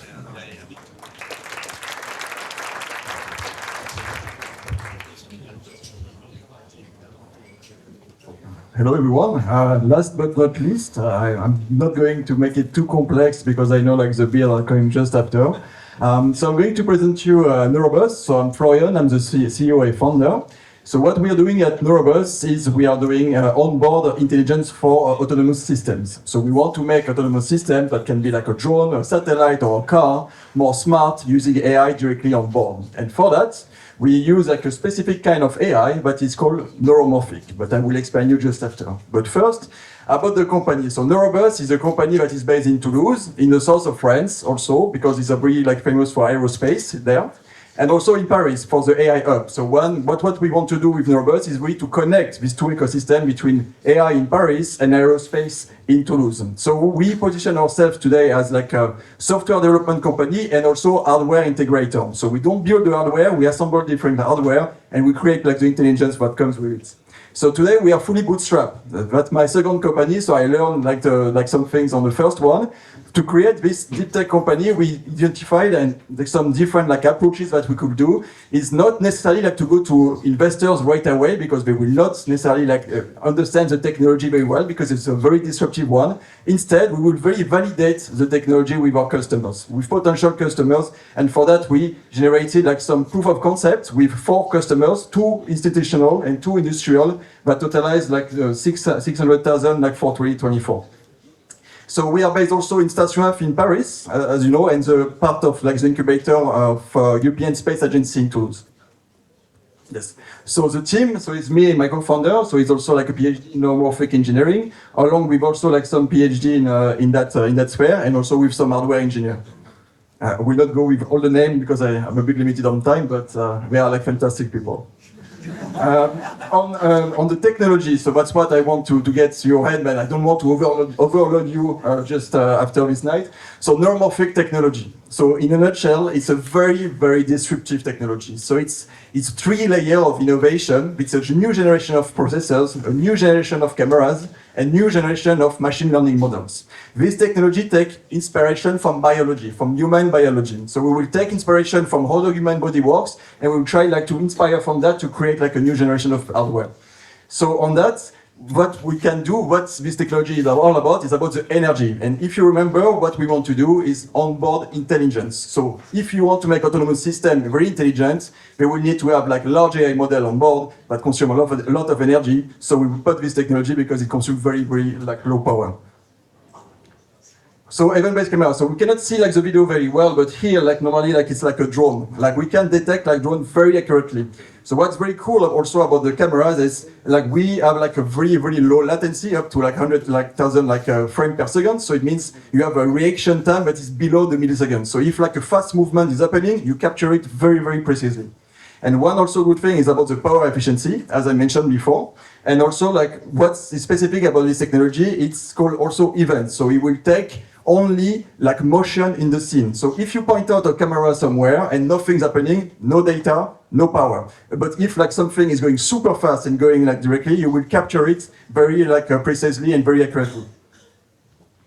So what we focus on, so we can put this technology as a deep tech company everywhere. So that's a big problem about building a deep tech company is really finding out where you have like the most value from a technical standpoint and a business standpoint. And for that, we believe like we are going on the short term like for the drone market, on the mid term for the space industry where we started at, and also like for the long term for the automotive industry.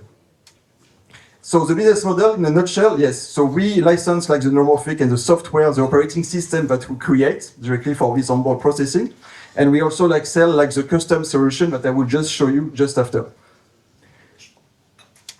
Yes, so here you can see, so we fully focus on like the onboard surveillance. So we will create this onboard software, and we will also like create like this hardware. So we will assemble like the processing aspect and also like the sensing aspect. So as you can see here, the one on the left is actually like for monitoring drone from the ground. So for example, we can very like see that very like accurately also. The other one that is, as you can see, a bit less with design, is made for space. So we don't really care about design in that sense. We just wanted to make it work and robust in that sense. So that's really what we want to do. Like, so onboard surveillance for detection and characterization of like what's happening around the autonomous systems. So for cars, it can be pedestrian that is moving around. For space, it can be like satellites or like space debris that is coming like very fast and you want to capture that. And for drones, it's like very like to monitor this really like small drone that today is a big problem like today, especially coming from the east. Yes, so I don't have like much time left. Yeah, okay. So I just wanted to take just a minute after like speaking about this the company, just to say, okay, what was my thought? Why I'm doing this? Like when I did my first company, it was really like a software like in finance. When I exited this, I was like, okay, what do I really want to do? What I can do like meaningful for me, for also like for Europe, for my country. And I believe I say, okay, we need to really push like my country, like Europe also, or like every kind of member state to actually like be like sovereign, like in our own like technology, in really like the disruptive one. So for that, I really look simply. I say, okay, what is like the like technology as a company in Europe that is inspiring me the most? And I don't know, maybe think about this, like who is like the European company that inspires you the most today? for me, I looked at that, who is like killing it, basically, who is doing amazing thing, but nobody is able like to compete. And for me, I looked, and it was Airbus. Airbus, like they make like the best plane that exists, and Boeing is completely like going down. I mean, and this, like it's very like we can be proud of that as a European. It works. And how it works? I say, okay, because we also merge like different member states together. I say, okay, that's the French, like German, also with the UK, also with Spain, with a lot of member states involved. It's very complex. Don't get me wrong. Like I know it's very complex, but it works.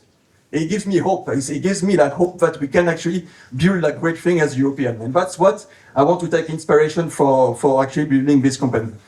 But I would just to give you, like, if I have 1 more minute, just a practical, like, to do for my experience of, like, how can we build, like, a deep tech company, given that we know that our resources are quite limited and compared to Europe, but we have the talents, that's for 100%, we just have to be a bit more creative to build it. And for me, you have to really build that close relationship like with this industrial partner. When you close that, we have this relationship, you can build that trust so they can take a risk. So big corporate will take a risk with a startup that doesn't show like yet like great traction with like millions of euros like raised, but they will take the risk. So build that trust with them. Make them like the people that are like in the industry, make them your champion. You have to cherish them as much as you can. Take care of them, so they will very promote your company within the big corporate. And they will open you like big doors as well. Secure a proof of concept, so don't go to the investors, go to have a proof of concept with them, so you can have like some money, you have some credibility that will help you like to get like more POC, more traction, more money, so you can de-risk the technology, and then you go to the investors with a way more build ecosystem around. Yes, so building ecosystem, so you have to be everywhere. So it's good, I mean, everybody knows, you have to get out of the office, deep tech the same, get out of the lab. It's pretty much the same idea. Secure business angel if you need along the POC. If you can do, it's great. Without them, like it's also great, but if you need some advice, of course, take this. And use this kind of POC that you have with this industrial partner to actually like be able like to get more and more and more. So like this, you can really like, it's a bit the slow way, but you de-risk it and you make it more compelling to investors.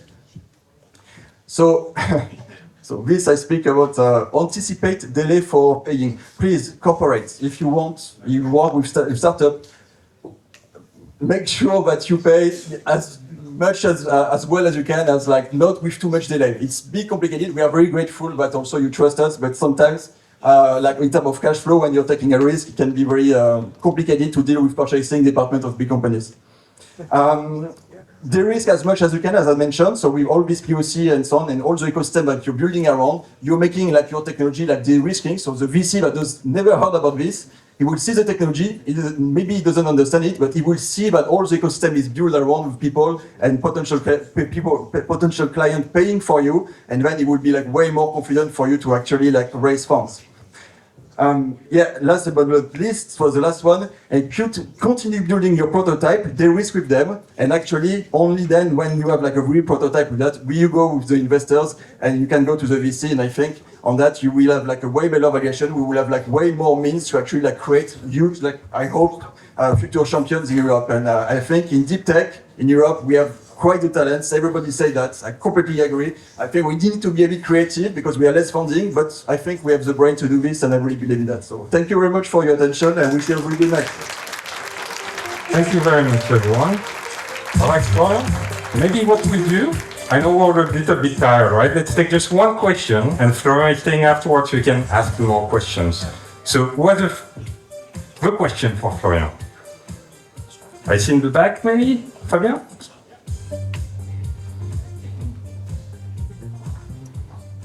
So in my experience working with corporates, there's a lot of red tape. It takes a long time. What is the silver bullet to get them to use your product at all?